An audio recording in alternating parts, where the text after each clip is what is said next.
All right, so this is my presentation on children in prison. I am Shannon Till. Give me one moment.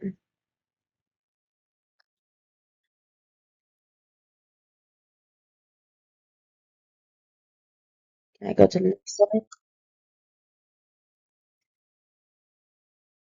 So, children in prison, six profiles before, during, and after incarceration by Jerome Gold is, like I said, a novel written by Jerome Gold.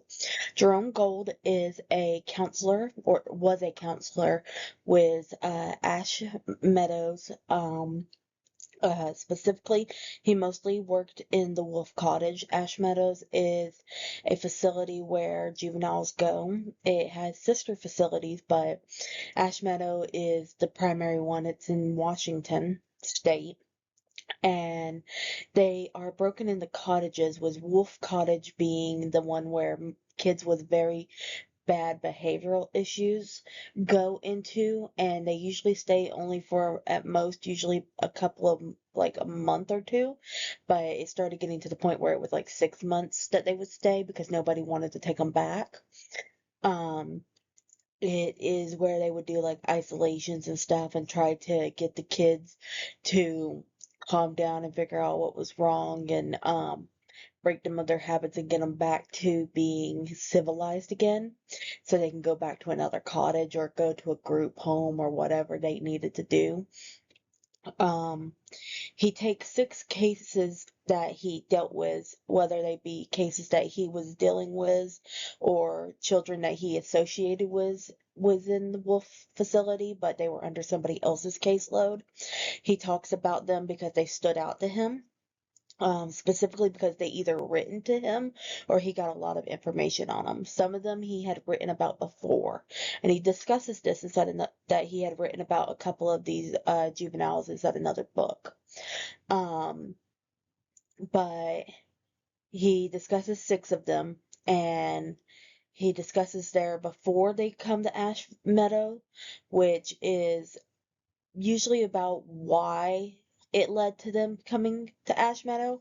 A lot of it is troubled past, background was issues with their family, drugs, and stuff like that.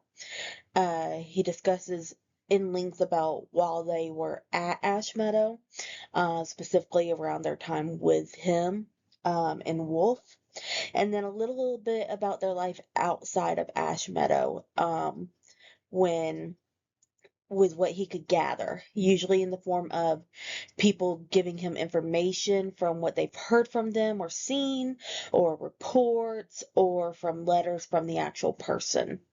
Eventually, he retired in 2006, as a counselor, and he eventually just uses his retirement as a way to write stories about his experiences and to give awareness. So my review, like I said, there's six juvenile cases. Um, it is very set up in a way that was very interesting to me.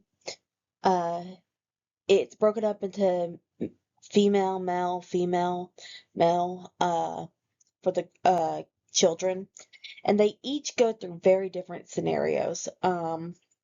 Like some of them had been raped, and that's really what led to them having issues. But a lot of them came from broken homes.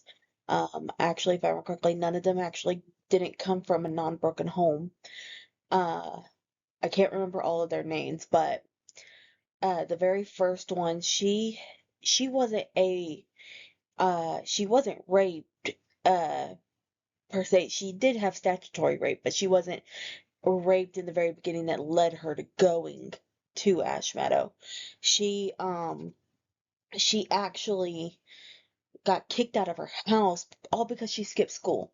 That was the very beginning. She skipped school, but she had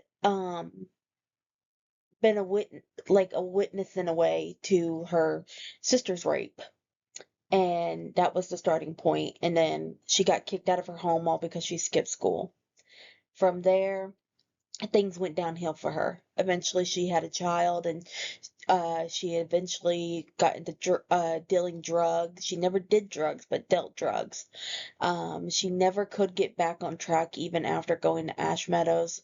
And he mostly got information from her writing. The next person was a very troubled kid who was in and out of the prison system constantly. Uh, if I remember correctly, he didn't really get back on track either. But he was very abused too, and from a very broken home. A lot of them had a broken relationship with their mother.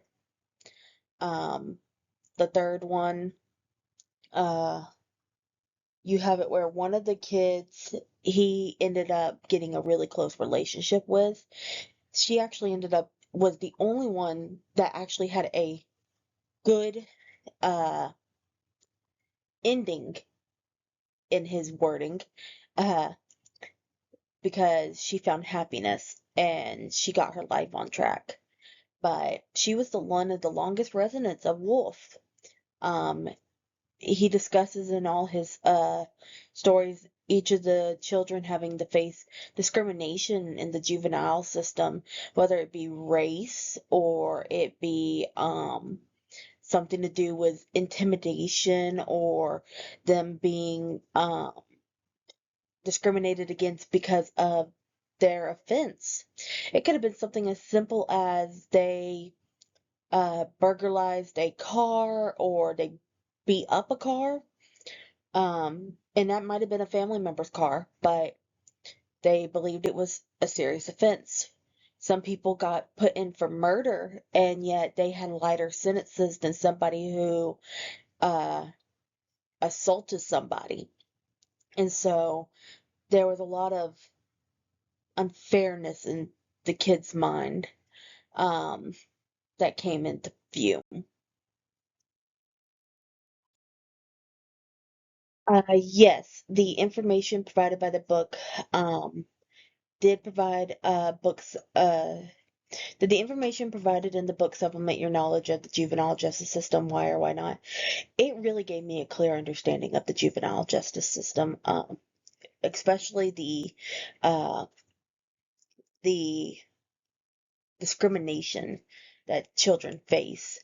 Um, I already knew there was a lot going on with juveniles, but to see and read some of the things that these children had to go through was really hard. But it did give me some knowledge, especially with the fact of seeing what little things piled up to lead to them going into the juvenile justice system and how the juvenile justice system did not succeed in helping them. Uh, yes, it did give me a real world application of the juvenile justice system because I got to see firsthand what a person who worked there witnessed with these children. Um, some surprising noteworthy content was that a lot of these children, um, it was literally small things such as the skipping school and their parents just throwing them out that led them into different paths that got them into the juvenile justice system, but it derailed them so badly. And then others, it was the amount of issues with trying to understand how to speak to the children to get them to not lie to them and know whether or not they were telling the truth. Like, how can you know whether or not a child is lying or not to you and truly believe them? That was something that hit me.